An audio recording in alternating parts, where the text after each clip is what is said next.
Bismillahirrahmanirrahim. Bismillahirrahmanirrahim. I always pictured that one day I would be speaking at this summit, and I always promised myself that whenever I got this opportunity, I would raise the first and foremost, the most important question about whenever in the Western countries people blaspheme our Prophet, peace be upon him, I always felt that the response from the Muslim Ummah, the OIC, I always felt it was lacking. The OIC owes a responsibility. Us heads of the states, we have a responsibility to the Muslim world. When anyone in the Western world blasphemes our Prophet, peace be upon him, it is a failure of the OIC that we have not been able to explain to the Western countries that the love and affection that we feel for our Holy Prophet, that how he lives in our hearts. It was up to us to explain to the Western people that the amount of pain they cause us when they ridicule or mock our Holy Prophet. We must, in the forums like the United Nations, forums like the European Union, we must explain to them that they cannot hurt the sentiment of 1.3 billion people under the garb of freedom of expression.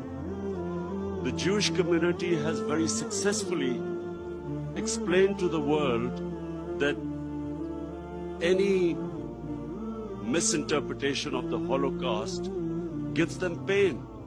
And so the Western world views Holocaust with a lot of sensitivity.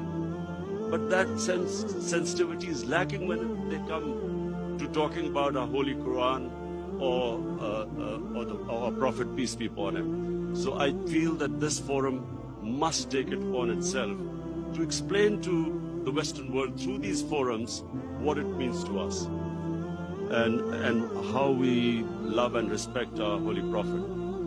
Secondly, the Western world has very, through ignorance partly and willfully, they have equated Islam with terrorism or radical Islam with terrorism.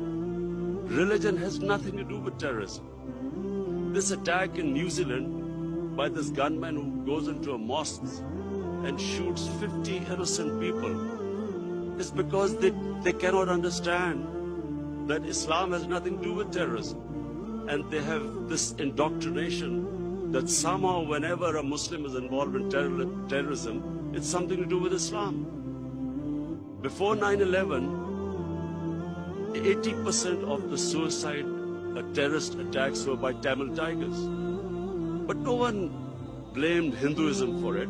When the Japanese in the Second World War indulged in kamikaze pilots who blew themselves up on American ships, but no one blamed the Japanese religion for it. We, the heads of Muslim states, have not been able to explain to the West, not powerfully enough, that Islam has nothing to do with terrorism. Political struggles have everything to do with terrorism. Muslim freedom struggles or Muslim freedom political struggles are delegitimized when they are termed as because of Islamic radicalism. For instance, after 9/11, the people of Kashmir have been conducting a political struggle for their freedom. But after 9/11, it was oppressed, calling it Islamic radicalism and Islamic terrorism. Similarly, the Palestinians. After 9/11, the Palestinians were oppressed. The Israeli government used the word Islamic terrorism. So this is my second point.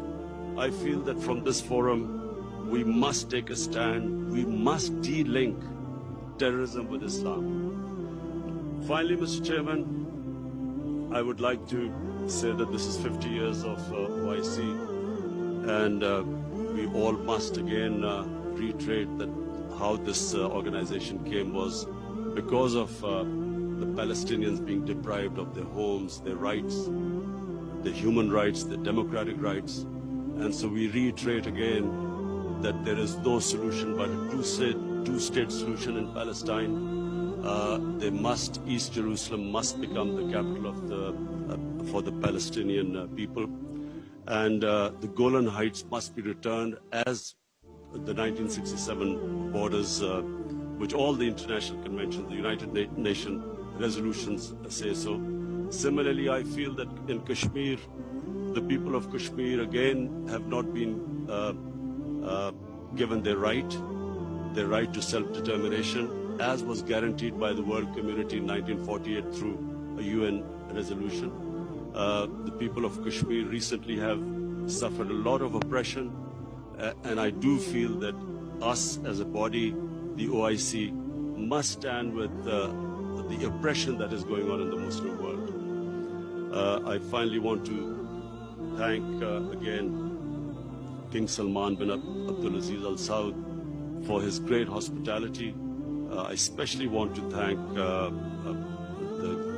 we had the great opportunity to go into to visit the Rawza Rasul in Medina yesterday, and from me and my delegation, we want to say that it gave us the greatest happiness and pleasure to be able to visit the mosque. Thank you very much.